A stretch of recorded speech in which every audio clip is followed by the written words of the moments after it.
Hello and welcome. Credit Crusader here again. Today I've made a list for the people who are looking to get into the Tradeline business on what cards to get for their inventory. Now on the left you can see the good cards are in green, and on the right the bad cards are in red.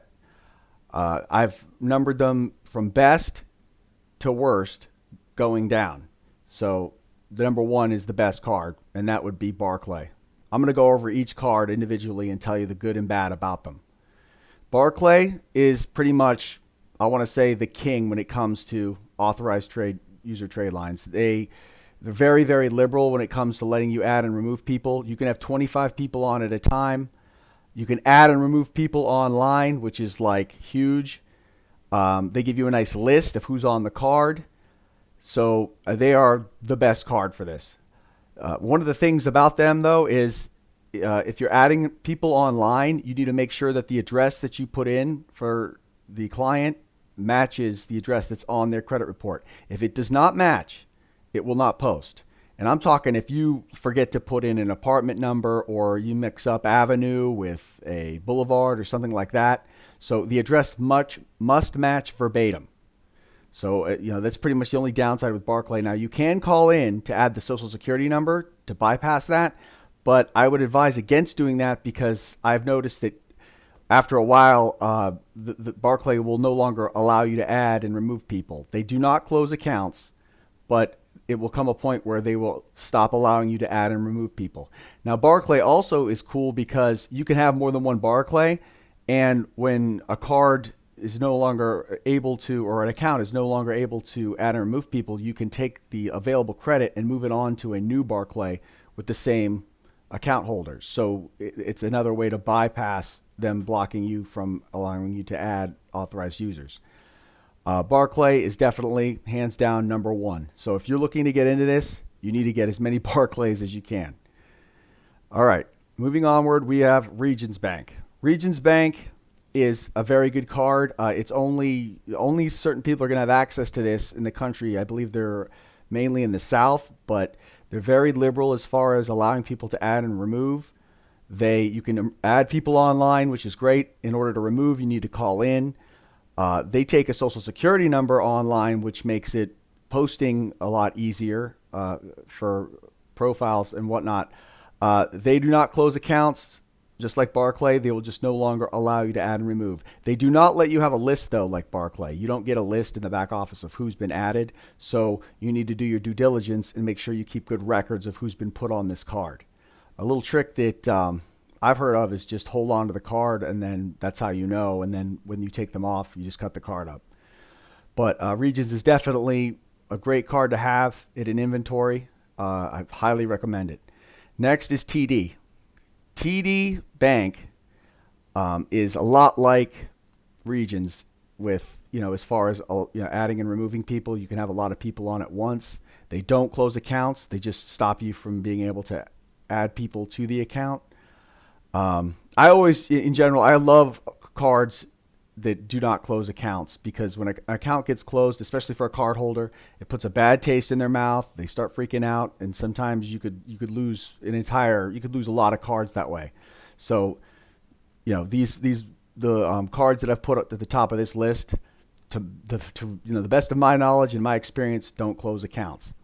TD Bank, you can add people online, and they do give you a list of who's on the card. You need to make sure the address matches, similar to Barclay. You can call in to add the social if you're running into posting issues, similar to Barclay. They're definitely a good card to have. I highly recommend them. I believe that they're available across the country.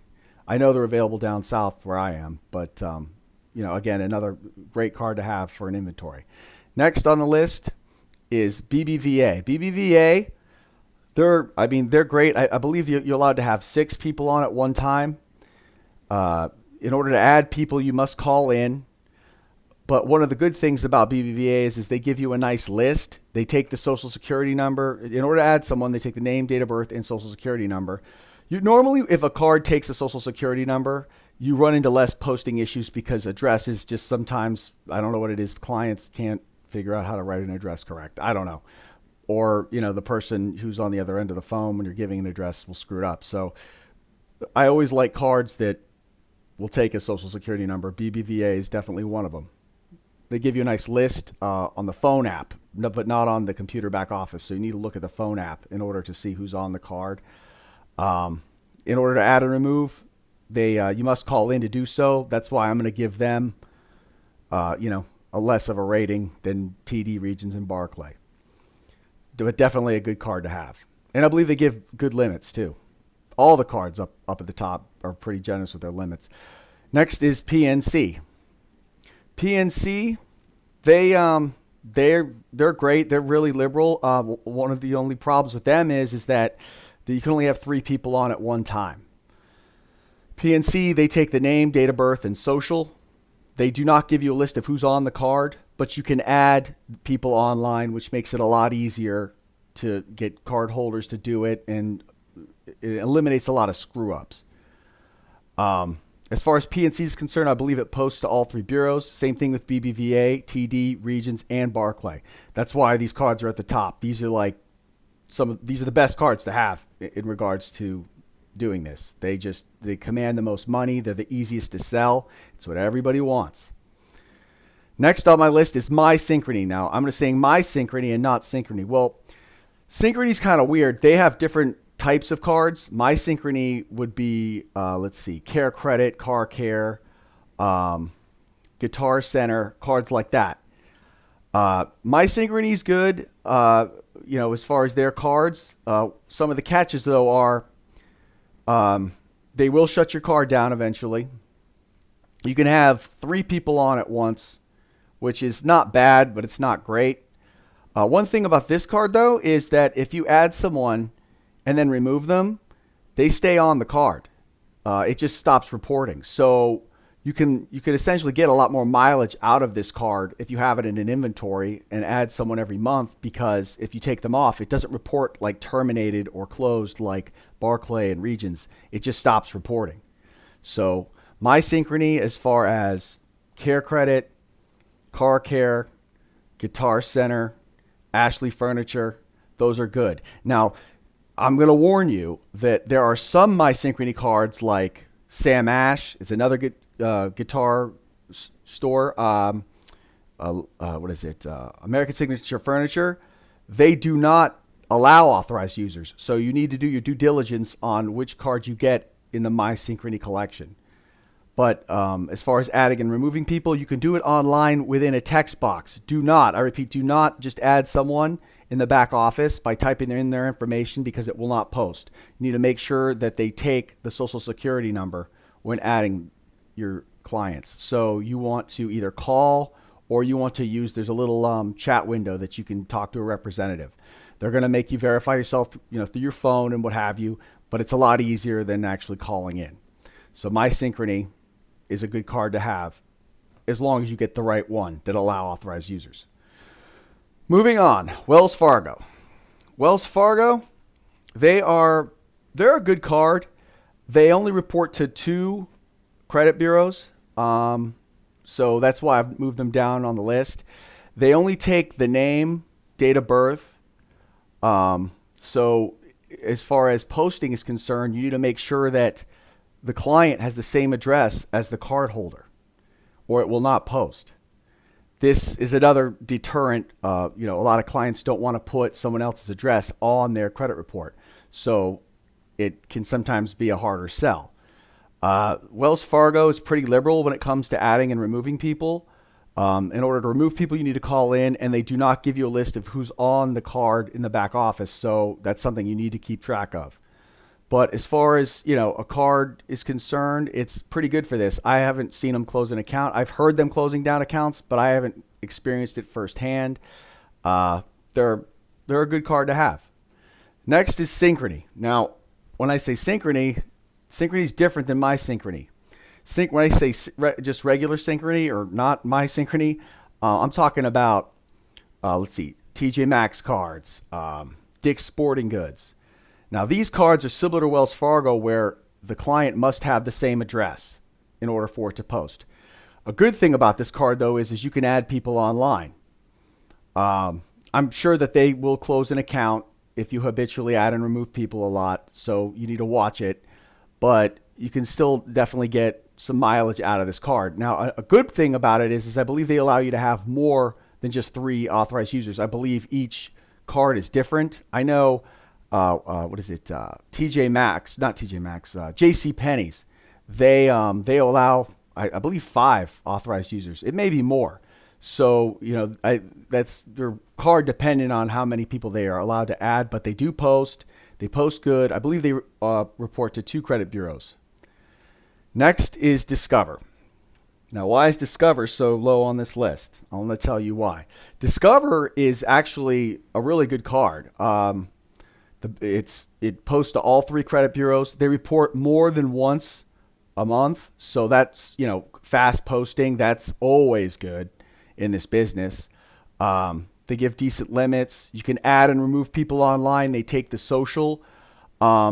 They are, one of the things that has put them lower on this list, though, is they will close accounts if you habitually do it, and they don't seem to be as liberal as some of the other cards. So if you do have a Discover that's high in age, I would recommend not selling it really cheap or selling it out or really, really working this card, because they will close you down. You also need to make sure that the client, the address they give you, is not some soup kitchen or some commercial residence. It needs to be a residential address. I've seen issues with clients giving addresses that are commercial or what have you, and that will definitely lead to problems when it comes to Discover. They'll come back and ask for documents and things like that. So in order to avoid that, you need to check the address before you send it in or enter it in with Discover to get rid of the headaches that could come. Moving on, we have Bank of America. Bank of America is it's a good card. They report to all 3 bureaus. You can add people online. They take the social. They're lower on the list only because of them closing accounts. And I noticed that Bank of America will sometimes, if you have a different Bank of America account, they'll close both. They do not like people using the credit card in order to sell authorized user trade lines. So if they find out you're doing it, they're definitely going to close you down. They're not bad, though, because they're not the worst, because they do post. They are easy to add. In order to remove, you have to call in.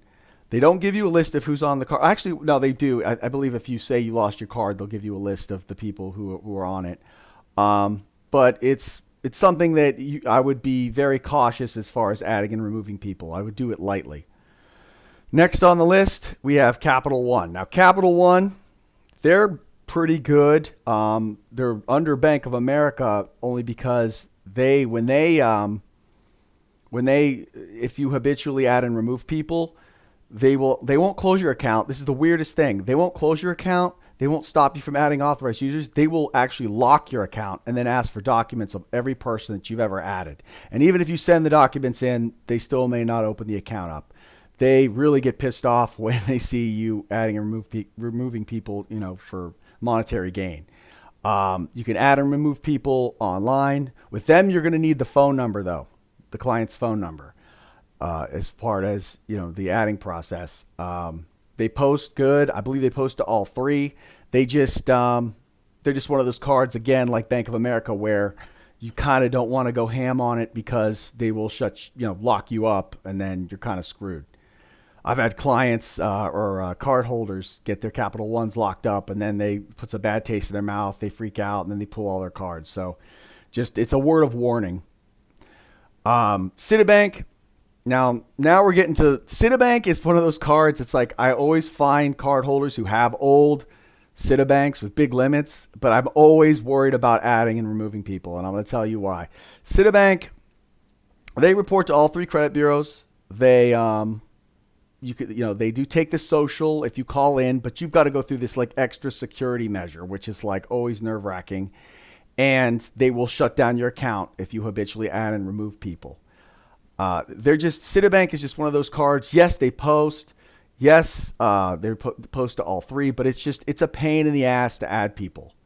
They put you through. You got to go talk to 3 representatives before you get to the person that can actually add the social. Because if you try to add the person without adding the social, it will not post. Now, I've heard some people say if the the client has the same address as you, then it will post. I've tried to test that out, and I still haven't been able to get that to work. So, I guess, you could try that out. But Citibank is just one of those cards that I hate adding people to because it's such a pain in the ass. So that's it for the good side. So now we're going to go to the bad side. To the right, Comenity Capital is the worst card to get for adding and removing authorized users because they do not report. They don't post on the client's credit. So you can add and remove people all day long. Comenity Capital is, let's see, Victoria's Secret. I believe, I don't know who else. There are a lot of store cards, but they're just not a card that you can make any money off of. So don't get it if you want to try to sell trade lines and build an inventory. Okay, now I also put some Synchrony cards. Some Synchrony cards will not allow an authorized user. I think I talked about that before. Let's see, that some that don't. American Signature Furniture, Sam Ash. So you need to make sure that when you apply for a Synchrony card, that they will actually allow authorized users. So some homework needs to be done. I know some clients or not clients, but cardholders who have tried to increase their inventory have gone, applied, gotten a Synchrony card, let it age for 6 months to a year, only to find out you can't add people. So that's definitely something you need to look into before you go and get a card. Now, here number 3 is HSBC. Now, HSBC, you can add authorized users. You do it by calling in. The only problem with them is they only report to Experian. And as far as this business is concerned, nobody wants just a card that reports on Experian. They do backdate. It's just, again, people are not willing. They want minimum a card that reports to 2 bureaus and not one. So this card is definitely going to be hard to sell. Maybe if you found someone who had a situation where they just need their Experian boosted, you could do it. But as far in the grand scheme of things, this is not a card you want to get in order to make money. Number 4, I'm going to put in American Express. Now, American Express, they do allow you to add authorized users. You can add them online, and they also give you a list. The only problem with American Express is they do not backdate the history, and backdating the history is so key when it comes to the value of a card. So without that, American Express, the demand for American Express is very low. I don't care if you've got a huge limit. Also, they take I think 3 months in order to even post. So they're very slow to post. They don't backdate history. They're very hard to sell. So again, if you're looking to get into this business and make money, you do not want American Express. It's incredibly a card that's incredibly hard to sell. Now we're going to go for the last is Fifth Third.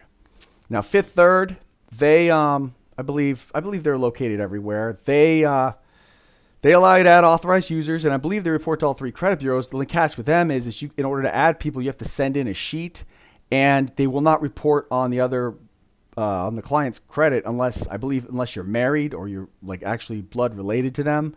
So it's going to be definitely hard to sell a card that won't report unless you're married. You're not going to marry every client you have. So again, I'd stay away from Fifth Third. They're just not a good card to sell because they don't post. Posting is definitely the number one thing in selling cards. It's got to post. If it doesn't post, people get pissed. They think they got ripped off. So you want to eliminate the headaches as much as possible. Now, in closing, I'll recap some of these other cards on some of the things that I may have forgot to talk about. Citibank, they are slow to post. They'll post, but they don't post fast. Like Discover, they'll post in a hot minute. Barclay post fast. Regions post fast. Those are, Synchrony posts fast. You just want to make sure that when you get a card, you want one that's going to post fast. It's easy to add and remove. They take the social or at least the address. That way, it's a lot less headaches. In developing a pipeline in order to add and remove people. Because if you're in the trade line business, that's what you're doing. You're keeping track of people, you're adding them, you're removing them, you're taking screenshots when you do so. That way you can give that to the client to reassure them that they didn't get ripped off. So here's my list of the best cards and the worst cards. I hope it helps. I hope it clears up, some confusion. I'm going to be making videos later, so stay tuned. Credit Crusader signing out.